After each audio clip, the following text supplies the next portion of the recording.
Even నేను కూడా అంతే టాప్ 5 లో పక్కా ఉంటాను అనే ధీమాతోనే ఉన్నాను. బట్ ఓకే సార్ నేను ఎలిమినేట్ అయిపోయే వరకు నేనే తీసుకోలేకపోయాను. బట్ తర్వాత ఇంకా ఓకే అని యాక్సెప్ట్ చేశాను. సో అంటే గేమ్ గురించే మీరు హెయిర్ లోపలికి వెళ్ళిన తర్వాత హెయిర్ కట్ చేసుకున్నారు చాలా తక్కువ డేస్ లోనే, అంత ఎఫర్ట్స్ పెట్టి ప్రతి గేమ్ లో గేమ్ గురించి హెయిర్ కట్ చేసుకున్నారు, ఆ మనిషి కోసం చేసుకున్నారు. సో ఏదైనా బిగ్ బాస్ కోసమే చేసుకున్నారు కదా మీరు, మనిషి కోసం.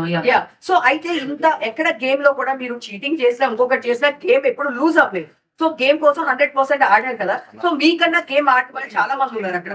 సో వాళ్ళు ఎవరు రాకుండా మీరు రావడానికి రీజన్ అంటే ఏం చెప్తారు?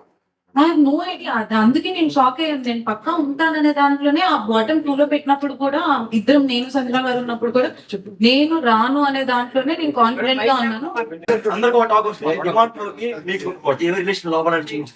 We are pure best friends and he's very genuine and I have so much of comfort zone with him and he's my best friend. ఇంకా మన కాలేజ్ లో మన స్కూల్లో బెస్ట్ ఫ్రెండ్స్ ఉంటారు కదా, ఆ range best friend.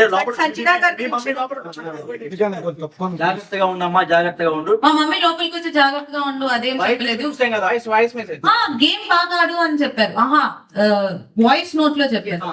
Voice note లో చెప్పారు కానీ లోపల నాకు తెలుసు కదా, అంటే నాకేం నేనే ఆడుతున్నాను, ఎందుకు అలా నాకేం నేను ఆడట్లేదు అని అనిపించింది అనేది నాకు ఇంకా తెలియదు. నాకేం నేను ఆడాను, వాడి గేమ్ వాడు ఆడాడు. సపోర్ట్ లేకుండా హౌస్ లో ఎవ్వరూ లేరు. అలా వాడు నాకు సపోర్ట్ చేశాడు, నేను వాడికి సపోర్ట్ చేశాను. కాకపోతే అది కొంతమంది ఎలివేట్ చేసినట్టున్నారు. I don't know.